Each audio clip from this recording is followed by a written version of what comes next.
All right, we're learning more about the cost of the government shutdown. Many federal workers may be back on the job. The leader of a union representing about 820,000 government employees told my colleague Errol Barnett many of those people have endured weeks of hardships. Listen. I heard so many stories, and some of them, you don't even want to repeat. Matter of fact, you don't even want them in your mind.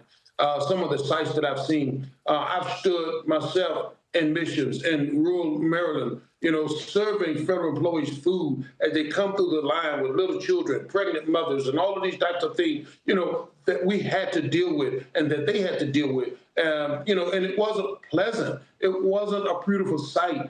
These are people that really want to work. These are people that, have a job, but to know that they got to resort to standing in line, long lines to get food to eat for their families, it's not a pretty sight, and they was very devastated. One lady came through, she was a pregnant mother, didn't know how she was going to deal with issues because insurance, everything is due, but I'm grateful today that this has finally come to an end.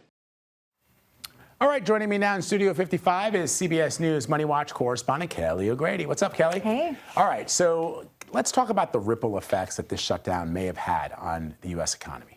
So it's going to be hard to parse that out for sure. We're going to get more data coming in over the next few months because normally you do see a dip in economic activity when this happens, but then you see a rebound. So likely what you're going to see is a dip in Q4, so the fourth quarter GDP, but then more than you would have expected in the first quarter because people get that back pay, they go out and they start spending. The Congressional Budget Office, though, does have an estimate for the lost part of the economy. Like, we are going to lose some of this, some money from this, and it's $11 billion, as you can see on the screen. Wow. Now, that being said, the U.S. GDP last year was over $29 trillion. That's a bit of a drop in the bucket, but obviously tell that to the people who haven't had the ability, to be paid during this time, who have struggled. So it is certainly meaningful. What sectors have been hardest hit? Travel, that's a big one. Of course, we had the Delta CEO on CBS Mornings with you earlier today.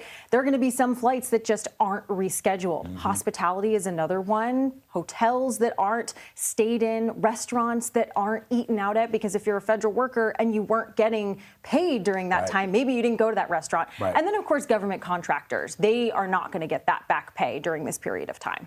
So I know you said it's going to be hard to sort of parse this out. When might we start to see the impact of this? And I guess the question for me is, for example, simple things like that people perhaps are not thinking about when you're looking at the headlines. If you missed your credit card payment, now you've got an interest payment on top of that, and that they don't care that the government shut down. Generally, these credit card companies. Well, how do you catch up if you're left sort of reeling from this? It's really tough, especially for those lower income folks that are already feeling behind. The good news is some banks, some credit cards, some landlords, had the conversation and they are giving them some grace.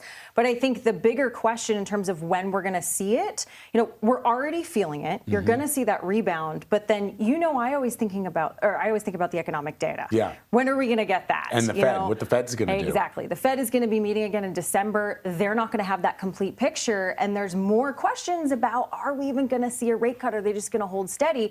That's another ripple effect for those lower income folks that are looking for a break on interest rates. Wow. All right. Kelly O'Grady with the hard news for us. Thank you, Kelly. Appreciate it as always.